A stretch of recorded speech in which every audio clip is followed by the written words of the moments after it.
Good morning everyone. I am your Hindi teacher Satyabhama from happy campus school class. आज मैं आप सभी को जो हमने कल लेसन रीड किया था आज उसे हम कंटिन्यू करते हैं। चैप्टर नंबर 14 है हमारा बसंती हवा। जैसे मैंने आप सभी को बताया था कल की वीडियो में भी कि बसंती हवा यानी कि जो बसंत ऋतु में चलने वाली हवा है उसे बसंती हवा कहा गया है। और इस कविता के जो कवि हैं वो हैं श्री केदारनाथ अग्रवाल। तो क्लास आज मैं आपसे बच्चों को से क्वेश्चन आंसर्स भी मैंने आपको पीडीएफ में सेंड करूँगी, तो आप सभी वो क्वेश्चन आंसर्स अपनी नोटबुक में कंप्लीट करेंगे। और जो सा क्वेश्चन नंबर फर्स्ट है वो आप खुद ही फिल करें क्योंकि उसमें कविता की पंक्तियाँ लिखनी है आपको। तो चलिए आज हम कंटिन्यू करते हैं यहाँ से।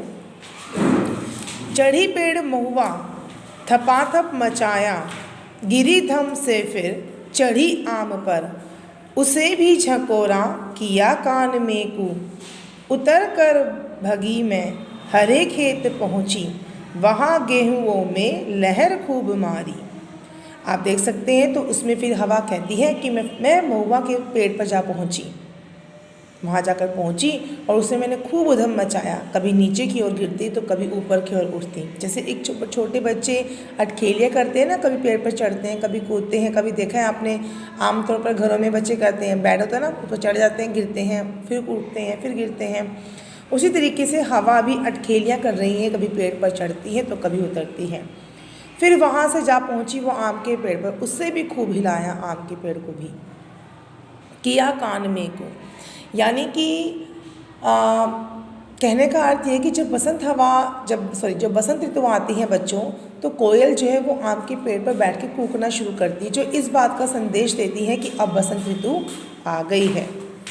तो गांव के लोग इसी तरीके से पहचान जाते हैं कि हाँ भाई अब बसंत ऋतु का आगमन हो चुका है, क्योंकि कोयल ने आम के पेड़ों पर बैठ के कूकना शुरू कर दिया है।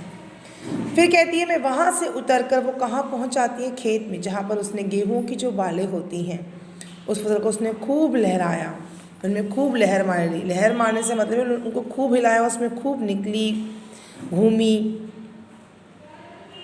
फिर है पहर दो पहर क्या अनेकों पहर तक मैं इसी में रही मैं।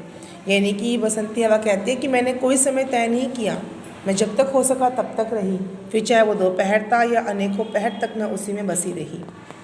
खड़ी देख अलसी लिए शीश कलसी, मुझे खूब सूझी हिलाया झुलाया। यानी कि जैसे मैंने देखा अलसी जो होती है बच्चों, अलसी भी एक तरह का तिलहन है। तिलहन से मतलब जिन ऐसे खेती जिनसे तेल निकलते, सरसों है, तिल है, इन्हें तिलहन कहा जाता है क्योंकि इनसे ना तेल निकलता है। तो इस तरीके से अलसी भी एक ऐसा ही फसल होती है जिससे तेल निकाला जाता है। तो कलसी में ये कि जो उसके ऊपर जो फूल आता है उसे कहा जाता है कलसी, यानी कि ताज की तरह ही दिखता है वो भी, जैसे ताज हो।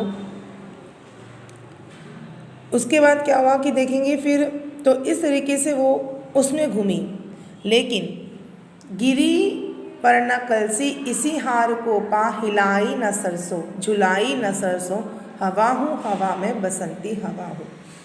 यानी कि जब हवा ने ये देखा कि अरे मैंने तो ये अलसी हिला ही नहीं पाई, एक भी उसका मुकुट अलसी नहीं गिरी, तो वो क्या करती हैं, वो अपनी हार मान लेती कि मैंने नहीं हिला सकती। यही वजह है कि वो सरसों की फसलों को भी नहीं झुलाती, उनको नहीं हिलाती, क्योंकि उसे लगता है कि वो जब वो इसे तो हिला नहीं पाई तो वो सरसों की फसल को क्या हिला पाएगी।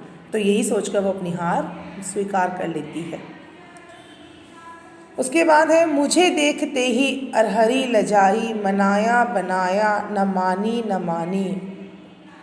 यानी कि मुझे देख करके अरहरी जो लजाई, यानी शर्मा जाने का मतलब शर्माने से होता है, मुझे खूब उसने मनाया बनाया पर मैं नहीं मानी। उसे भी न छोड़ा पथिक आ रहा था उसी पर धकेला। यानी कि मैंने क्या करा कि एक आने वाला पथिक होता है जो रास्ते पर चलता है, अब बच्चों मुसाफिर होता है यात्री, दोनों में फ़र्क है। यात्रा करने वाला यात्री तो किसी विमान में भी हो सकता है, रेलगाड़ी का भी हो सकता है, और मुसाफिर का अर्थ होता है कोई किसी सफ़र को तय करने वाला, वो मुसाफिर होता है। पर पथिक वो होते हैं जो रस्तों पर चलते हैं। तो मैंने उस पथिक को धकेल दिया। हंसी ज़ोर से मैं सभी हंसी सब दिशाएं, हंसे लहलहाते हरे खेत सारे, हंसी चमचमाती भरी धूप प्यारी, बसंती हवा में हंसी सृष्टि सारी, हवा हूँ हवा में बसंती हवा हूँ।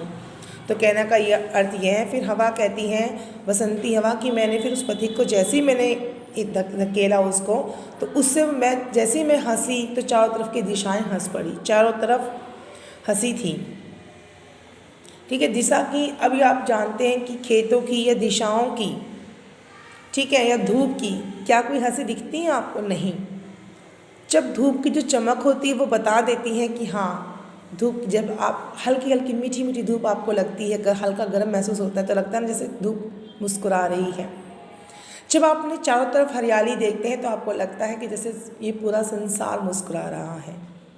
दिशाएं मुस्कुराती हमें कब महसूस होती है? जब ठंडी शीतल हवा चलती है, मध्यम या मंद मंद शीतल बयार बहती है, तब हमें क्या लगता है कि अरे हाँ, कि ये चारों दिशाएं मुस्कुरा रही हैं। तो इसी तरीके से इसमें कहा गया है। और आप ये देखिए, बसंत ऋतु ने अपने आप पर इतना, जो बसंती हवा ने अपने आप पर जो इतना कहा है, वो इसलिए कहा है कवि ने उसको, इसके माध्यम से ये बताना चाहा है कि जब बसंत ऋतु आती है तो वो अपने साथ बहुत सारी हरियाली लेकर आती है। नई फसलों का आगमन हो जाता है, नई फसलें पककर तैयार हो जाती हैं। ऐसे में क्या होता है कि चारों तरफ हरियाली ही हरियाली छाई रहती है, क्योंकि आपने देखा है हर पेड़ पौधों पर नए पत्तों का आगमन हो जाता है, कलियां आ जाती हैं, फूल खिलने शुरू होते हैं, नई फसलों का भी आगमन हो जाता है। इसीलिए सारी सृष्टि हंसती है जब बसंती हवा चलती है। तो क्लास, ये था आप सभी का चैप्टर जो आज कंप्लीट हुआ। आप सभी को क्वेश्चन आंसर्स करने हैं इसके, यही आप सबका होमवर्क है। ठीक है, ये 4 क्वेश्चन से ज़्यादा बड़े नहीं है, बहुत छोटे हैं, और साथ ही साथ आपको ये खुद करना होगा, ये आप बुक में ही करेंगे। क्लास आज के लिए इतना ही। Thank you.